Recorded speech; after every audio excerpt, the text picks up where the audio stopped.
Et bonjour Vanguard Fighters, très courte vidéo pour juste vous annoncer que, eh bien aujourd'hui, Cardfight Vanguard Gear Days, donc le jeu vidéo arrivé en novembre, est arrivé justement sur le store Steam, et donc vous pouvez l'ajouter à votre liste de souhaits dès maintenant. On a effectivement du coup la confirmation que le jeu ne sera pas en français, mais bon ça on s'en doutait un petit peu. Il sera compatible avec les manettes si jamais vous le voulez, mais bon ça c'est un peu logique puisque le jeu sera aussi disponible sur Switch, mais alors attention, je vous rappelle que si vous voulez jouer à Gear Days et que vous comptez faire du match en ligne, donc contre d'autres joueurs, le jeu va intégrer un système de matchs classés, aussi des matchs amicaux, vous pourrez soit directement affronter vos amis, soit des personnes comme ça, en free fight en gros. Eh bien, sur Steam, ce sera pas plus cher que de payer votre abonnement internet. Par contre, si vous le prenez sur Switch, il faudra bien penser à payer l'abonnement Nintendo en plus.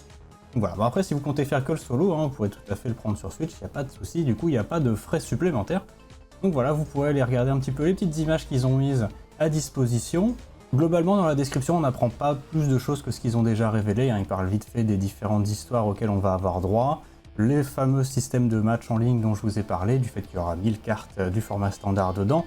Donc ça va a priori à peu près au niveau de la BT7 qui arrivera pour nous à peu près en même temps que le jeu, puisque je crois que la BT7 elle va arriver en décembre, donc du coup on l'aura un petit peu en avance dans le jeu, si le jeu lui-même ne prend pas de délai, puisque lui il arrive en novembre.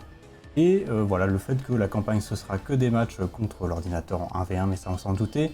On pourra customiser nos decks avec les personnages qu'on incarne, les sleeves, donc les dos de cartes, et également les playmats. Mais bon, ça, c'était déjà présent dans Vanguard EX, pour ceux qui auraient déjà joué.